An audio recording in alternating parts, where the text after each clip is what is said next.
Hi, I'm Claire Malarkey, Kerasilk artist. I am in my salon in Brooklyn, New York, Bow Studio, with my client, Annie. I'm really excited to show you guys a look today, something that's timeless, a big bouncy blow dry.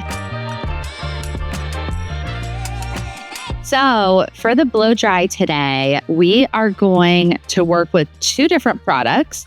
I'm going to first start with Kerasilk volumizing styling foam. I'm just going to work this in mostly at the root area to help me get some lift with the blow dry. Next, I'm going to layer on the smoothing blow dry cream. This is a heat activated product that's going to give me protection from heat, and it's also going to give me a smooth finish and some shine through her ends. As I blow dry this into the hair, it will also help me get more pliability and flexibility with her hair. One of the most important tips I can give for any blow dry, whether you're doing it on yourself at home or in the salon, is to have a really intentional pre-dry. So Annie's hair is on the coarser side and has a higher porosity. So I'm probably going to go through and remove about 70% of the moisture with the blow dryer before I go in with the brush. But I'm also going to be very mindful of the different texture she has throughout her hair. So as you can see, down at the nape of her neck, her texture through this area is a lot coarser and has a lot more wiggle and texture and movement to it. So I'm going to make sure in these zones, so everything below the nape of the neck, that I'm leaving a lot more moisture in the hair so that I can work with a brush to really smooth and stretch that out. With my pre-dry, I'm going to be really intentional about where I am placing the air, and I'm going to be working with my hands and creating a lot of tension and aiming the air in right at the root area, making sure that I'm always lifting the hair up to encourage as much volume as possible. Now that I've completed the majority of my pre-dry, I'm going to go in and focus on the front fringe area. So if you have bangs of any kind or even a curtain or a layer, it's really important that this is your first priority within the blow dry to make sure that the hair that is around your face is behaving in the way you want. What you want to do is work with either a comb or a paddle brush and go in and focus on pushing the hair back and forth.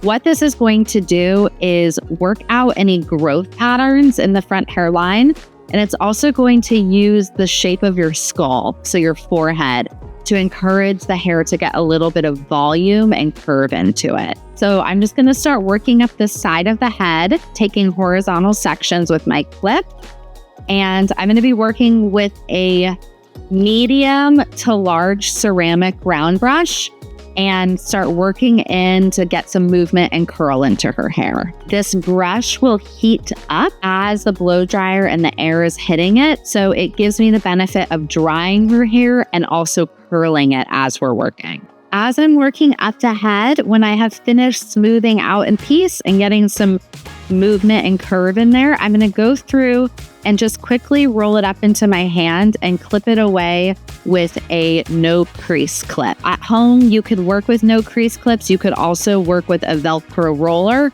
or anything that's going to help that hair stay in a roll as it cools. And by setting the hair this way, it's just going to make the blow dry last a lot longer.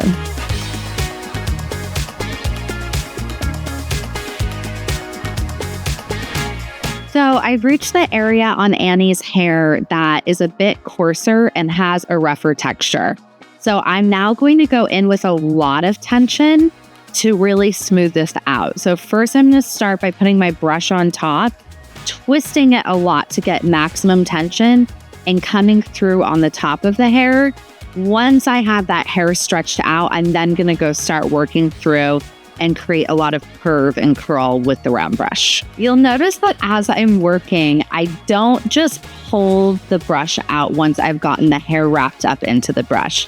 I let it set for a second, and then as I'm taking the brush out, I twist it and I hit the brush with the heat of the blow dryer on the twist so that I set in the wave. So I'm going to let Annie's hair set for a minute or two while it cools, but as it's cooling, I'm going to spray in a little bit of the Ultimate Hold hairspray.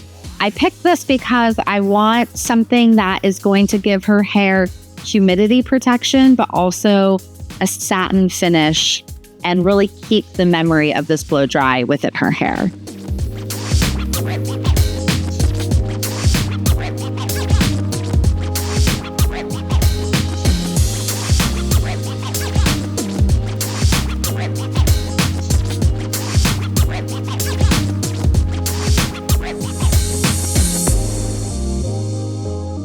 The last thing I'm going to do, since I focused so much on lifting her hair, both with my pre-dry and when I was working with the brush, I'm just going to go through now with the Kerasilk flyaway wand and just do her part.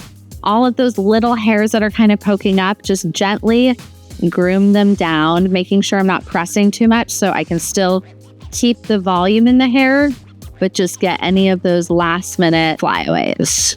Thanks for watching. That is our timeless, big bouncy blow dry, very reminiscent of the 90s. Stick around. I'm sure the next video on Kerasilk's channel will have a lot of amazing tips and tricks.